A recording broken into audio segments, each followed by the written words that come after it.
Ethanol पर बात करनी। देखिए, भारत में इथेनॉल आज टी फॉर ट्रेंडिंग रहा, टी फॉर ट्रबल भी रहा और टी फॉर टफ भी रहा। और टफ इसलिए बना दिया गया है क्योंकि इसके अलग अलग वर्जन आ रहे हैं। इतना भ्रम फैला हुआ है, हर किसी की जुबान पर पेट्रोल और उसमें मिलने वाला 20% इथेनॉल चढ़ा हुआ है। बीते 24 घंटे में केंद्र सरकार के सोर्सेज ने यह साफ कर दिया है कि E25 पेट्रोल लाने की अभी कोई योजना उनकी नहीं है। अभी E25 पेट्रोल का ट्रायल रन चल रहा है। जब तक पूरी रिपोर्ट नहीं आती, आम लोगों के लिए E20 पेट्रोल यानी 20% एथेनॉल वाला पेट्रोल ही मिलेगा। यह खबर तब सामने आई जब सोशल मीडिया पर कहा जाने लगा कि सरकार E20 के बाद E25 पेट्रोल लाने की तैयारी कर रही है। विपक्ष भी इस मुद्दे पर सरकार को घेरने में जुटा। E20 पेट्रोल के विरोध को एजेंडा बनाने की भरपूर कोशिश हुई। अरविंद केजरीवाल ने आज प्रेस कॉन्फ्रेंस की। प्रेस कॉन्फ्रेंस में केजरीवाल जी ने मांग की कि देश के सभी पेट्रोल पंपों पर E10, E20 और E0 सब उपलब्ध होना चाहिए। फैसला जनता का होना चाहिए कि वो अपनी गाड़ी में कौन सा पेट्रोल डालना चाहती है, न कि सरकार डिसाइड करेगी। अब मुद्दा गरमाया तो सवाल उठा कि मामला भैया है क्या? आखिर इथेनॉल को लेकर क्यों सवाल उठ रहे हैं और कौन कौन से सवाल उठ रहे हैं? सबसे बड़ा सवाल तो यही है कि पेट्रोल में 20% एथेनॉल मिलाने की वजह से माइलेज घट गया है। आपने भी बहुत बार सुन लिया होगी ये बात। Yes ma'am. E20 पेट्रोल से गाड़ियों के इंजन खराब हो रहे हैं, ये भी सुन लिया होगा। एथेनॉल बनाने में पानी इतना खर्च हो रहा है कि पूछिए मत। और फिर भी सरकार इथेनॉल को बढ़ावा क्यों दे रही है, ये भी सवाल उठा होगा। इस तरह के पेट्रोल का ऑप्शन क्यों नहीं दिया जा रहा कि E0, E10, E20 जनता तय करेगी कि क्या खरीदना है, ये सवाल भी उठा। इथेनॉल वाले कॉन्सेप्ट को लाया ही क्यों गया? सब तो ठीक चल रहा था, गाड़ियां भी चल रही थी, पेट्रोल भी मिल रहा था, महंगा भी नहीं किया था, तो चलने देते ना जैसा चल रहा था। ये भी मन में सवाल आया कि नहीं आया ये सवाल? तो सबसे पहले शुरुआत आखिरी सवाल के जवाब से ही करती हूँ, ठीक है? तो हुक्म सब ठीक नहीं चल रहा था, और क्यों नहीं चल रहा था मैं जरा आपको समझाती हूँ। पहले क्या करेंगे? बोर्ड बाबू को प्रणाम करेंगे।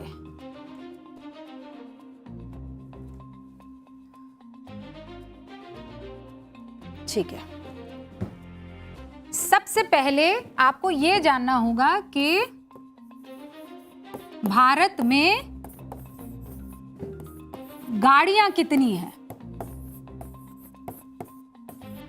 ठीक है, सबसे पहले बाइक की बात करते हैं। अगर बाइक की बात करें, कितनी है?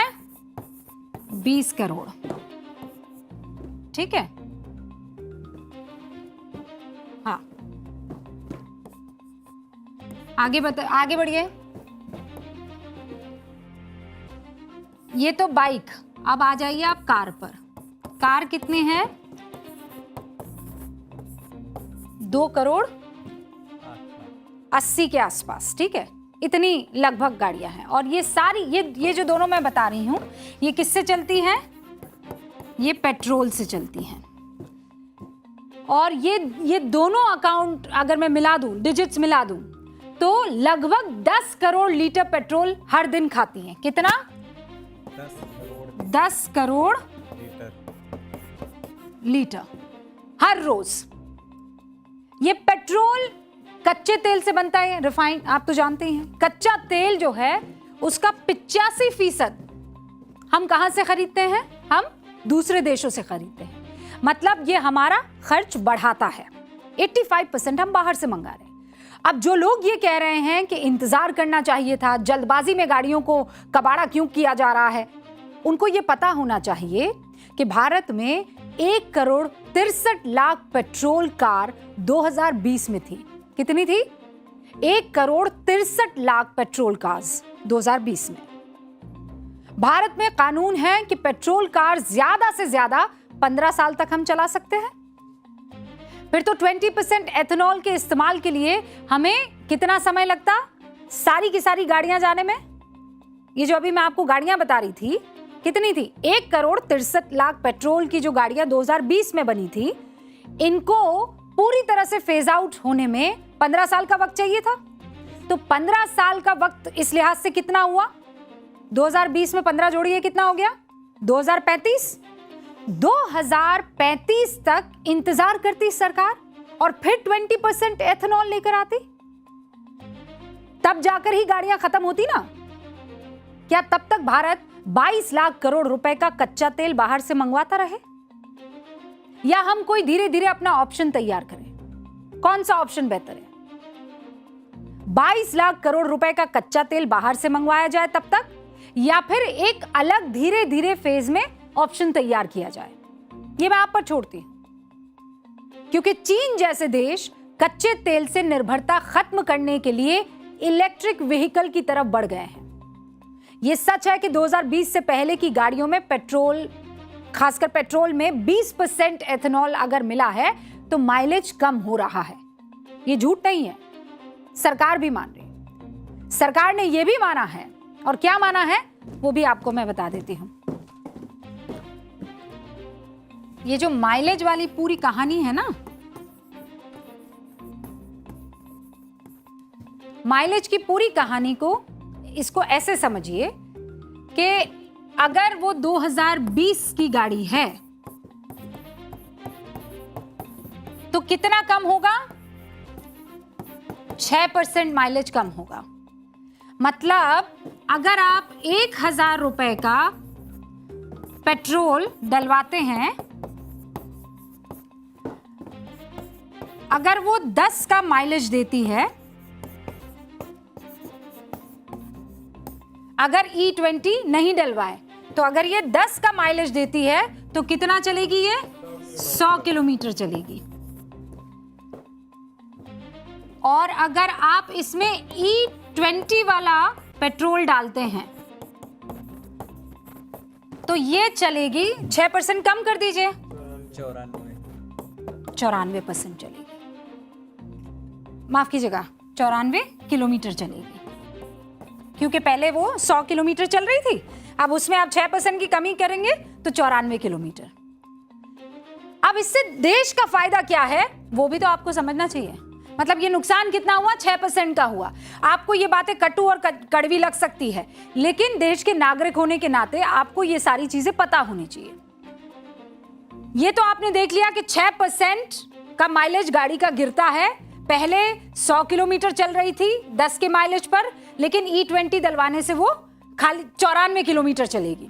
लेकिन इससे देश का क्या फायदा हो रहा है, अब उसे समझिए। आपको इथेनॉल वाले पेट्रोल का इस्तेमाल करके या इस्तेमाल करवा के भारत ने 2014-15 से लेकर अभी तक 1,90,000 करोड़ रुपए बचा लिए। ये पैसे भारत के ग्रामीण विकास मंत्रालय के एक साल के बजट के बराबर है। भारत ने 3,10,000 मीट्रिक टन कच्चा तेल बचा लिया। इथेनॉल वाले पेट्रोल के कारण 9,30,000 मीट्रिक टन कार्बन डाइऑक्साइड कम पैदा हुई और किसानों ने 1,60,000 करोड़ रुपए कमाए। अब आप कहेंगे नुकसान हुआ ना हमारा, लेकिन उस नुकसान के बदले, क्योंकि धीरे धीरे वो बेहतरी की तरफ भी जाएगा। आपको सीएनजी वाले दिन याद है ना? पहले तो खुद से हम उसे गाड़ी में अटैच करते थे, खुद ही अटैच कर लेते तो इंजन में बड़ी दिक्कत होती थी।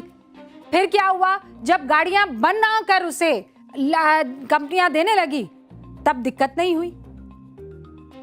लेकिन यहां अगर आप तुलना करेंगे, तुलनात्मक तौर पर नुकसान बड़ा हुआ कि फायदा बड़ा हुआ? जो बार बार ये कह रहा है कि सरकार जबरदस्ती इथेनॉल वाला पेट्रोल थोपकर हमारी गाड़ियों का कबाड़ा कर रही है, उसका फैक्ट भी तो जान लीजिए। भारत में जितनी कारें हैं उनमें से 54% मारुति सुजुकी कंपनी की है। और मारुति का यह दावा है कि 2025-26 में उनके पास 2,84,00,000 गाड़ियां सर्विसिंग के लिए आई। इनमें से 1,50,00,000 से अधिक गाड़ियां 3 साल से ज्यादा पुरानी है। मतलब E20 के हिसाब से उसका इंजन तैयार नहीं है। लेकिन इनमें से किसी कार में E20 पेट्रोल के कारण कोई नुकसान नहीं हुआ। हाँ, माइलेज में 6% की गिरावट देखी गई, जो रिसर्च में पहले ही सामने आ चुकी थी। ऐसे ही दावे टोयोटा की तरफ से हुए, किर्लोस्कर और हीरो मोटोकॉर्प की तरफ से भी हुए। अब सोशल मीडिया और विपक्षी नेताओं का यह कहना है कि कंपनियां जो दावा कर रही है वो झूठ है। सच तो हम बोल रहे हैं, इंजन पर असर पड़ रहा है। केंद्र सरकार के सड़क परिवहन मंत्री नितिन गडकरी ने इस मामले में आरोपों को सीधा चैलेंज दे दिया और पूछा, ऐसी एक भी कार का नाम बताइए जिसमें इस ईंधन की वजह से कोई समस्या आई हो। नितिन गडकरी जो दावा कर रहे हैं उसके साथ कुछ आंकड़े भी इस ओर इशारा कर रहे हैं कि पुरानी गाड़ियों के इंजन खराबी की बातों में तथ्य कितना है, क्योंकि हुक्म इस देश में क्रिस्टल रिसर्च के अनुसार 2025 और 26 में सेकेंड हैंड कारों की बिक्री 9% बढ़कर 61 लाख यूनिट तक पहुंच गई, जबकि 2024 और 25 में ये 56 लाख यूनिट भर ही थी। अब बताइए, अगर पुरानी कार के इंजन को E20 पेट्रोल खराब कर रहा है तो फिर सेकेंड हैंड कार का बाजार कैसे बढ़ गया? 5 लाख सेकेंड हैंड कार 2024 और 25 के मुकाबले ज्यादा बिकी। 2025 और 26 में ज्यादा बिकी ये सेकेंड हैंड कार 24 के मुकाबले। अब अगले सवाल पर आइए। कहा गया कि 1 लीटर एथेनॉल बनाने में 10,000 लीटर से ज्यादा का पानी खर्च होता है। ये आपने भी सुना। फिर सरकार क्यों एथेनॉल पर जोर डाल रही है? तो हुक्म फैक्ट ये है कि 1 लीटर एथेनॉल बनाने में 3 से 5 लीटर प्रोसेस्ड वाटर इस्तेमाल होता है। अरविंद केजरीवाल, उनके जैसे कई लोग ये मांग कर रहे हैं कि ऑप्शन दीजिए, E20 petrol, normal petrol, E10 सबका ऑप्शन दीजिए, जिसको जो भरवाना होगा भरवाएगा। ये जनता की चॉइस होनी चाहिए। तो पहली बात, जब देश का लाखों करोड़ रुपया बच रहा हो, किसानों को मुनाफा मिल रहा हो, प्रदूषण कम हो रहा हो, तो फिर इस तरीके से, क्योंकि वो ट्रांजिशनल पीरियड है, क्या किया जाना चाहिए? रही बात ऑप्शन की, 10CL की एक रिपोर्ट है, IOCL माफ कीजिएगा, IOCL की रिपोर्ट ये कहती है कि XP100 पेट्रोल जिसमें इथेनॉल नहीं होता, उसकी डिमांड भारत में सिर्फ 5% है, क्योंकि बिना एथेनॉल के इस पेट्रोल के 1 लीटर की कीमत 160 रुपए के आसपास है। ये महंगा है। बिना एथेनॉल वाले पेट्रोल की कीमत 160 रुपए और 20% एथेनॉल वाले पेट्रोल की कीमत 102 रुपए। जब 1 लीटर पर 58 रुपए बचेंगे तो लोग किसे चुनेंगे? जो सस्ता है उसी को। अब फिर से लौटकर 5वें सवाल पर आते हैं। बहुत से लोग कह रहे हैं कि इतने बड़े बदलाव को इतनी रफ्तार से क्यों आपने थोप दिया? एक किस्सा सुनाती हूं आपको। 1973 में सीरिया, मिस्र और इजराइल के बीच जंग छिड़ गई। इजराइल को अमेरिका और पश्चिमी देशों का समर्थन मिला। अरब देशों ने कच्चे तेल पर प्रतिबंध लगा दिया। दुनिया में कच्चे तेल का संकट पैदा हो गया। ब्राजील में कच्चे तेल के दाम जबरदस्त बढ़ गए। इसके बाद ब्राजील ने 1975 में प्रो अल्कूल प्रोग्राम चलाया। आज की तारीख में ब्राजील 100% इथेनॉल वाला पेट्रोल इस्तेमाल करने वाला पहला देश बन गया है। ब्राजील ने इथेनॉल की ताकत 70 के दशक में पहचान ली। भारत अब उस बदलाव की तरफ बढ़ रहा है। कोई भी बदलाव शुरुआत में परेशानी पैदा करता है, क्योंकि कंफर्ट जोन से आपको बाहर निकालता है, लेकिन भविष्य में यही बदलाव इतिहास बनाता है, जैसे ब्राजील ने बनाया। और सरकार E25 लेने से पहले जरूर तमाम गाड़ी के मालिकों से और जो कंपनियां हैं उनसे बात करेगी, क्योंकि यहां पर यह भी देखना होगा कि लोगों को शिकायतें जो आ रही है उसका हल मिल रहा है कि नहीं। अब आगे बढ़ते हैं। पाठशाला में अब इंटरनेशनल पॉलिटिक्स की क्लास है। आज की क्लास में नक्शा नहीं पढ़ेंगे, आज 2 कश्मीर की तकदीर पढ़ेंगे। दोनों तस्वीरों को साथ में दिखाती हूं। 2 कश्मीर है आपके सामने, ठीक से देखिए। कुछ डिफरेंस दिखाई दे रहा है आपको? एक ही नक्शा है, एक जैसा आसमान है, आसमान को छूती पहाड़ियां, एक जैसी सफेद चकाचौंध करती खूबसूरत वादियां, मखमली घास, एक जैसी बहती झेलम और नीलम की धारा, ठीक है, और एक जैसी कड़कड़ाती ठंड। एक है पीओजे के और दूसरा कौन सा है, जम्मू कश्मीर। कोई फर्क नहीं है दोनों में। और ये दोनों अलग अलग तस्वीर है, फिर बता दूं आपको, एक ही जगह की नहीं, दोनों अलग अलग तस्वीर है। फर्क ये है कि एक है सर्वे भवन्तु सुखिनः वाले भारत का कश्मीर और एक है पाकिस्तान के चंगुल में फंसा कश्मीर। भारत के कश्मीर में दुनिया के सबसे ऊंचे रेलवे पुल से ट्रेन गुजर रही है।